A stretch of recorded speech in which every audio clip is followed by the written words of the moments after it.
ಹರಿ ಮತ್ತು ಹರನ ದೃಷ್ಟಾಂತವನ್ನು ಹೇಳುವಾಗ ಶ್ರಾವಣ ಮಾಸದಲ್ಲಿ ವಿಶೇಷವಾಗಿ ಪರಮಾತ್ಮನ ದಿವ್ಯದ ದರ್ಶನ ಇವತ್ತು ಸಾಮಾನ್ಯವಾಗಿ.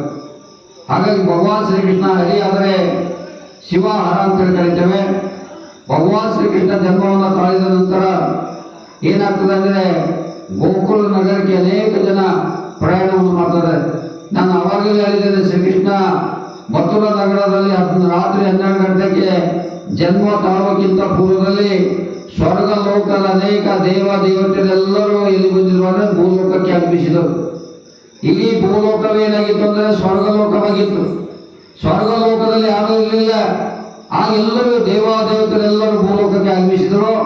ಆ ಆಗಮಿಸಿದ ನಂತರ ಬಾಲ್ಯದಲ್ಲಿ ಶ್ರೀಕೃಷ್ಣ ವಿಷ್ಣುವಿನ ರೂಪ ಬಾಲ್ಯದಲ್ಲಿ ಗೋಕುಲದಲ್ಲಿ ವಾಸವನ್ನು ಮಾಡುವಂಥ ಸಂದರ್ಭದಲ್ಲಿ ಅನೇಕ ಆ ಸಂದರ್ಭದಲ್ಲಿ ಕಂಸ ರಾಜ ಹೇಗಾದ್ರೂ ಮಾಡಿ ಕೃಷ್ಣನ ಕಥೆಯನ್ನು ಮುಗಿಸ್ಬೇಕಂತೇಳಿ ಅನೇಕ ದುಷ್ಟ ಶಕ್ತಿಗಳನ್ನ ಅನೇಕ ರಾಕ್ಷಸರನ್ನ ಕಳಿಸಿ ಗೋಕುಲ ನಗರಕ್ಕೆ ಭಯಭೀತನಾಗಿ ಮಾಡಿದ.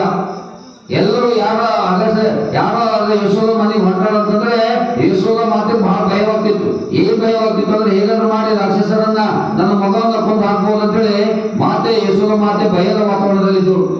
ಅಂತ ಸಂದರ್ಭದಲ್ಲೇ ನೋಡ್ರಿ, ಇಲ್ಲಿ ಬಹಳ ದೃಷ್ಟಾಂತ ಬಹಳ ಚಿತ್ರ ಅನಿಸ್ತದೆ. ಅಂತ ಸಂದರ್ಭದಲ್ಲಿ ಹರ ಹರ ಮಹಾದೇವ್ ಬೋಲಶಂಕರ್ ಏನ್ ಮಾಡ್ತಾನಂದ್ರೆ ಅದಕ್ಕೆ ಹರ ಮತ್ತು ಹರಿ ಬೋಲಶಂಕರ್ ಅಂದ್ರೆ ಮಹಾದೇವನ ಏನ್ ಮಾಡ್ತಾನೆ ಅಂದ್ರೆ ಸ್ವರ್ಗ ಲೋಕದ ಎಲ್ಲ ದೇವತೆಗಳೆಲ್ಲ ಭೂಲೋಕಕ್ಕೆ ಆಗಮಿಸಿದಾಗ ಶಿವ ವಿಚಾರ ಮಾಡ್ತಾನೆ ಅಂತಂದ್ರೆ ನಾನು ಕೂಡ ಭೂಲೋಕಕ್ಕೆ ಹೋಗ್ಬೇಕು. ನಾನು ಭೂಲೋಕದಲ್ಲಿ ಹೋಗಿ ಭಗವಾನ್ ಶ್ರೀಕೃಷ್ಣನ ಬಾಲ್ಯದ ಪವಾಡಗಳು ಬಾಲ್ಯದ ರೂಪವನ್ನ ನಾನು ಕೂಡ ನೋಡ್ಬೇಕು, ಕಣ್ಣಾರೆ ನೋಡ್ಬೇಕಂತೇಳಿ ಸಾಕ್ಷಾತ್ ಶಿವನ ಏನ್ ಮಾಡ್ತಾನೆ ಅಂದ್ರೆ ಗೋಕುಲಕ್ಕೆ ಆಗಮಿಸ್ತಾನೆ. ಗೋಕುಲಕ್ಕೆ ಆಗಮಿಸಿದಾಗ ಭಗವಾನ್ ಶ್ರೀಕೃಷ್ಣ ಕೂಸಾಗಿರ್ತದೆ. ಆಗ ಯಶೋಧ ಮಾತೆ ಏನ್ ಮಾಡ್ತಾಳೆ ಅಂದ್ರೆ ಆಗ ಹರ ಹರ ಮಹಾದೇವ್ ಅಂತೇಳಿ ಅಲಬ್ಧ ನಿರಂಜನ ಅಂತೇಳಿ ಪರಮಾತ್ಮನ ಬಂದ್ಬಿಡ್ತಾನೆ. ಆ ಭಿಕ್ಷುಕ ರೂಪದಲ್ಲಿ ಶಿವ ರೂಪವನ್ನು ಧರಿಸಿಕೊಂಡು ಯೇಸುವ ಮನೆ ಮುಂದೆ ಏನ್ ಮಾಡ್ತಾನೆ, ಅಮ್ಮ ಭಿಕ್ಷೆ ಹಾಕು ಅಂತೇಳಿ ಶಿವನ ರೂಪ ಅಲ್ಲ ಭಿಕ್ಷುಕ ರೂಪದಲ್ಲಿ ಶಿವ ಪ್ರತ್ಯಕ್ಷನಾಗ್ತಾನೆ. ಆಗ ಯೇಸುವ ಮಾತೆ ಅಂತಾಳೆ, ನಾನು ಭಿಕ್ಷೆಯನ್ನು ಕೊಡ್ತೇನೆ ಆದರೆ ನನ್ನ ಮಗುವನ್ನು ತೋರಿಸುವುದಿಲ್ಲ ಅಂತೇಳಿ ವಾದ ವಿವಾದ ಮಾಡ್ತಾಳೆ ಯಶೋಧ ಮಾತೆ. ಆದ್ರೆ ಶಿವ ಹೇಳ್ತಾನೆ, ನನಗೆ ಭಿಕ್ಷೆ ಬೇಡದಲ್ಲಮ್ಮ, ನಾನು ಸಾಕ್ಷಾತ್ ನಿನ್ನ ಬಾಲ್ಯದ ಮಗುವನ್ನ ಕೃಷ್ಣನ ಮಗುವನ್ನ ನೋಡ್ಬೇಕು, ಅವನ ಆಟವನ್ನ ನೋಡ್ಬೇಕು, ಅವನ ದರ್ಶನವನ್ನು ಪಡಿಬೇಕಂತೇಳಿ ನಾನು ಬಂದಿದ್ದೀನಮ್ಮ, ನಾನು ಭಿಕ್ಷೆಕ್ಕಾಗಿ ಬಂದಿಲ್ಲ. ಆಗ ಯಶೋಧ ಮಾತೆ ಹೇಳ್ತಾಳೆ, ನಿನಗೆ ಅಕ್ಕಿ ಕೊಡ್ತೇನೆ, ನಿನಗೆ ರೂಪಾಯಿ ಕೊಡ್ತೇನೆ, ಎಲ್ಲ ಕೊಡ್ತೇನೆ, ಆದ್ರೆ ನನ್ನ ಕೂಸಿನ ಮುಖ ಮಾತ್ರ ನಿನಗೆ ತೋರಿಸಲ್ಲ ಅಂತ ಹೇಳ್ತಾಳೆ. ಆಗ ಏನ್ ಮಾಡ್ತಾಳೆ, ಅಪಾರವಾದಂತ ಸಂಪತ್ತನ್ನ ಹೊಟ್ಟೆಯಲ್ಲಿ ಹಾಕಿಕೊಂಡು ಬಂದು ಶಿವನ ಭಿಕ್ಷಕ ರೂಪದಲ್ಲಿ ಇರ್ತಾನೆ.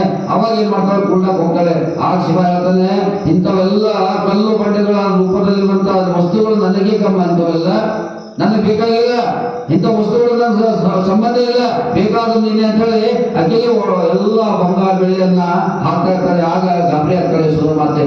ಆ ಕೇಳ್ತಾಳೆ ಏನಂತಂದ್ರೆ, ಮಹಾರಾಜ್ ಅಪ್ಪ ನೀವು ಯಾರಿದ್ರೆ ನಂಗೆ ಅರ್ಥನ ಆಗಿಲ್ಲ, ಇಂಥ ವೈಭವವನ್ನ ರಾಜನಾದಂತ ನಮ್ಮ ಕುಟುಂಬ ಇದೆ, ಆದ ತಕ್ಷಣವೇ ನೀವು ಬಂಗಾರ ಬೆಳ್ಳಿಯನ್ನ ನನಗೆ ರಿಟರ್ನ್ ಕೊಟ್ಟಿದ್ರಿ, ನೀವು ಯಾವಾಗ ಮಾತನಾಡಿರ್ಬೇಕು, ನೀವು ಯಾವಾಗ ಸನ್ಯಾಸಿ ಅಲ್ಲ, ನೀವು ಯಾವಾಗ ಸಾಕ್ಷಿ ದೇವರ ರೂಪದಲ್ಲಿ ನೀವು ಇರ್ಬೇಕು ಅಂತೇಳಿ ಯಶೋಧ ಮಾತೆ ಹೇಳ್ತಾಳೆ. ಆಗ ಹೇಳ್ತಾನೆ ಶಿವ, ನಾನು ಯಾರು ಅಲ್ಲಮ್ಮ, ನಾನು ಕಾಶಿನಿಂದ ಬಂದಿದ್ದೇನೆ. ನಾನು ಕಾಶಿನಿಂದ ಬಂದಿಲ್ಲ ಅಂದ್ರೆ ಅವ್ರ ತಾಯಿಗೆ ಅರ್ಥ ಆಗ್ತದೆ ಯಶೋಧ ಮಾತೆಗೆ. ಅಂದ್ರೆ ಕಾಶಿ ವಿಶ್ವನಾಥನ ರೂಪದಲ್ಲಿ ಮಹಾದೇವ ಗೋಕುಲಕ್ಕೆ ಆಗಮಿಸ್ತಾನ ಅಂತೇಳಿ ಅರ್ಥವನ್ನು ಮಾಡ್ಕೊಂಡು ಆಗಂತಾಳೆ, ತಪ್ಪಾಯ್ತು ನನ್ನಿಂದ, ನನ್ನ ಮಗುವನ್ನು ತೋರಿಸ್ತೇನೆ ಅಂತೇಳಿ. ಅವಾಗ ವಾದ ವಿವಾದದ ನಂತರ ಏನಾಗ್ತದೆ ಅಂದ್ರೆ ಭಗವಾನ್ ಶ್ರೀಕೃಷ್ಣನ ಬಾಲ್ಯದ ರೂಪವನ್ನ ಯಶೋಧ ಮಾತೆ ಎತ್ತುಕೊಂಡು ಬಂದು ತನ್ನ ಶಿವನ ತೊಡೆಯಲ್ಲಿ ಕೊಟ್ಬಿಡ್ತಾನೆ. ಏನು ಆಗ ಹೇಳ್ತಾನೆ, ನೀನೇ ಶಿವನ ಆದ್ಮೇಲೆ ವಿಷ್ಣು ನೀನೇ, ಶಿವನೇ ನೀನೇ, ನಿಮ್ಮ ಎರಡು ರೂಪ ಆತ್ಮ ಬೇರೆ ಇದೆ, ಅದ್ರ ಹೆಸರು ಬೇರೆ ಇದೆ, ಅದು ಹರಿ ಮತ್ತು ಹರನ ಮಿಲನವಾಗ್ತದೆ. ಆಗ ಶಿವ ಹೇಳ್ತಾನೆ, ವಿಷ್ಣು ನಾನು ನಿನ್ನ ಬಾಲ್ಯದ ರೂಪವನ್ನ ನೀ ಹೇಗೆ ಜನಿಸಿದೆ, ಹೇಗೆ ಪವಾಡ ಮಾಡ್ತಿದ್ದೆ ಭೂಲೋಕದಲ್ಲಿ, ನಾನು ನೋಡಕ್ ಬಂದಿದ್ದೇನೆ ಅಂತಾನೆ.